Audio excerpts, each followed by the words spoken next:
Hello viewers, welcome to S O family kitchen.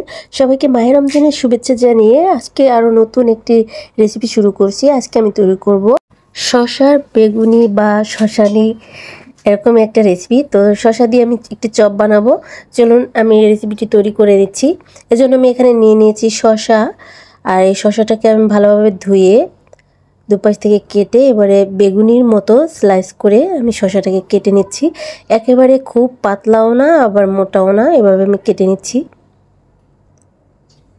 যাদের অ্যালার্জির সমস্যা, বেগুন খেতে পারেন না, তারা শসা দিয়ে এইভাবে বেগুনি বানিয়ে বেগুনির মতো করে এই শসার চপটি বানিয়ে কিন্তু খেতে পারেন। এটা কিন্তু খেতে অবিকল বেগুনির মতোই এবং টেস্টটাও কিন্তু অনেক দারুণ।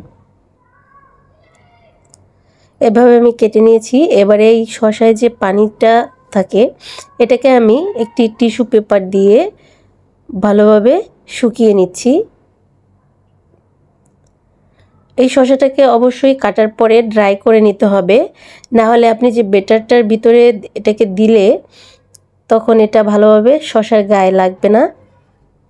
এবার আমি বেটার তৈরি করার জন্য নিয়ে নিচ্ছি বেসন, এরপর দিয়ে দিচ্ছি চালের গুঁড়া, দিয়ে দিচ্ছি বেকিং পাউডার, দিয়ে দিচ্ছি হলুদ গুঁড়া, দিয়ে দিচ্ছি মরিচের গুঁড়া, জিরার গুঁড়া, আর দিয়ে দিচ্ছি কিছুটা কারি মশলা আর স্বাদ মতো লবণ। এবার এই সব মিশ্রণগুলোকে একসঙ্গে ভালোভাবে মিশিয়ে নিচ্ছি। মেশানো হয়ে গেলে এটাতে আমি অল্প অল্প পরিমাণে পানি দিয়ে ভালোভাবে মিশিয়ে একটি ব্যাটার তৈরি করে নেব।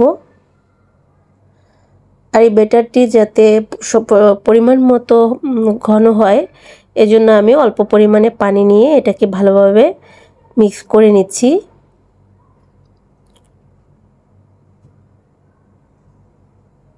আর আমার আজকের এই রেসিপিটি যদি আপনাদের ভালো লেগে থাকে তাহলে অবশ্যই আমার ইউটিউব চ্যানেলটি সাবস্ক্রাইব করে দিবেন এবং লাইক কমেন্ট শেয়ার করে দিবেন। এবারে আমার ব্যাটারটি মিক্স করা হয়ে গেছে। দেখুন, মিক্স করার পরে আমি একটি চামচ ব্যাটারের ভিতর দিয়ে দিচ্ছি, আর এভাবে চামচটি উঠিয়ে নেওয়ার পর যদি এটার গায়ে লেগে থাকে তাহলে বুঝতে হবে ব্যাটারটি ভালোভাবে মিক্স করা হয়েছে। এরপরে আমি শসাটি আরও ভালোভাবে পেপার দিয়ে ড্রাই করে এবারে ভেজে নিচ্ছি। তেল আমি আগে থেকেই গরম করে নিয়েছিলাম। এবারে ব্যাটারের মধ্যে ডাবিয়ে ডাবিয়ে ভালোভাবে আমি এটাকে ভেজে নিচ্ছি।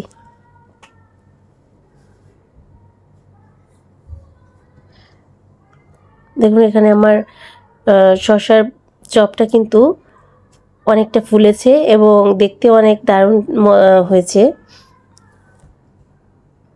আমি একটু ভেঙে দেখাচ্ছি।